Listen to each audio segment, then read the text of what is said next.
welcome to Weird Wednesday, everybody, for BaloneyBrain.com.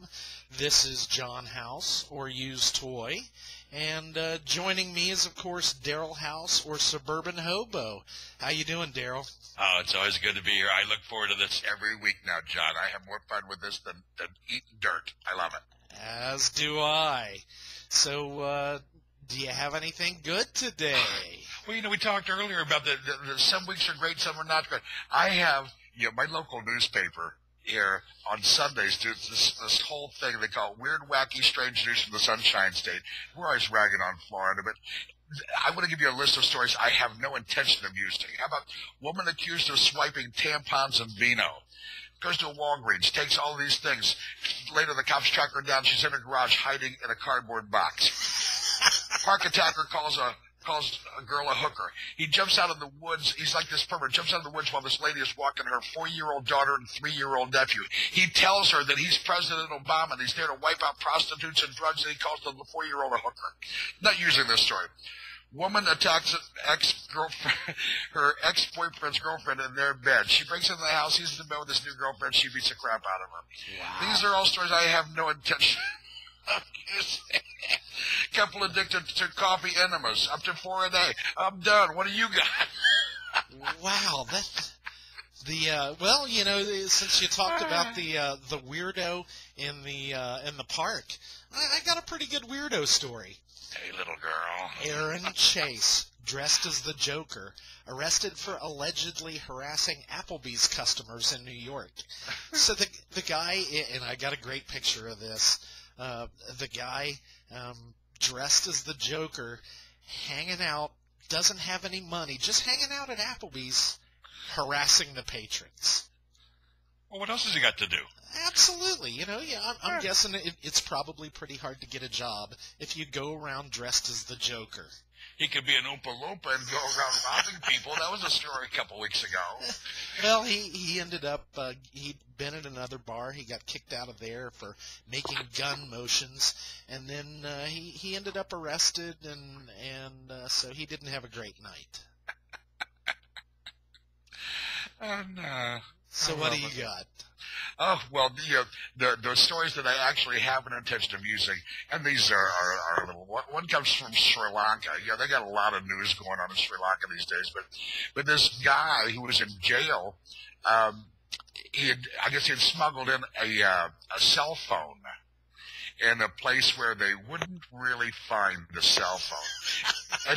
and all was going really according to plan until the phone rang. So you don't power that down before you... I have mine. I put it on vibrate and carry it in my underwear. Well, they x-rayed this guy, and there was, sure enough, it's a cell phone. So they took him to surgery and got that out. In a related story... Wait. They took him to surgery to get it out? How far did he have it deposited, so to speak? I'm not sure. You ever seen Winded Elephant? So the other story was, and again, this is the Florida story that I was going to use here. In Punta Gorda, which is just over on the other side of the state from me, and here in Fort Lauderdale, a lady was arrested for a probation violation and taken to jail. Was later learned that she had smuggled Xanax into the lockup, so she was strip searched. And upon further examination, they found a Tylenol bottle with 8 Xanax and some other pills. They were in her. Okay, well, they weren't where the other guy had the telephone. Okay, so that's what I have today. Well, I'm guessing, like all the women prison movies that I've seen, they usually check there. So I'm not sure that you can put just like a whole bottle of self-medication there. I don't think it was the big bottle. 700 like you get at CVS, for $9. After all, it was only 8. Okay. Well, I saw this, and I absolutely died laughing. Somebody hacked the Emergency Broadcasting Network in Great Falls, Montana.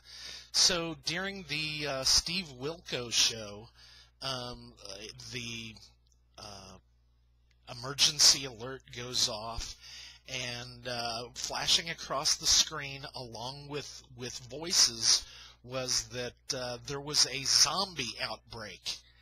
And the message read that dead bodies are rising from the graves in several counties, and not to approach these dangerous individuals. And so you can actually, they've got the video on the internet. You can actually watch the whole thing. I love this Weird Wednesday. I do.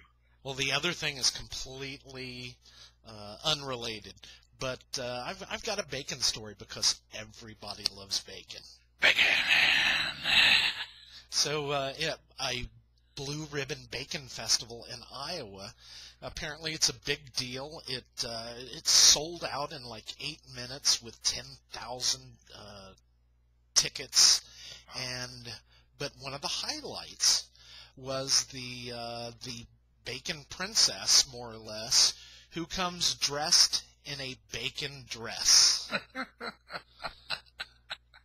Because everybody loves bacon. Yeah, there's a lot of things that are big in Iowa, you know. Little shout out there. Yeah, good, but, good. You know what they say, that the breakfast is the most important meal of the day. Well, they go through thousands of pounds of bacon in pretty unusual ways. They've got like chocolate-dipped bacon, bacon-flavored cupcakes, and gelato. I ate her dress right up to the armpits. Because everybody loves bacon. Yeah, right. That's like the guy from the park.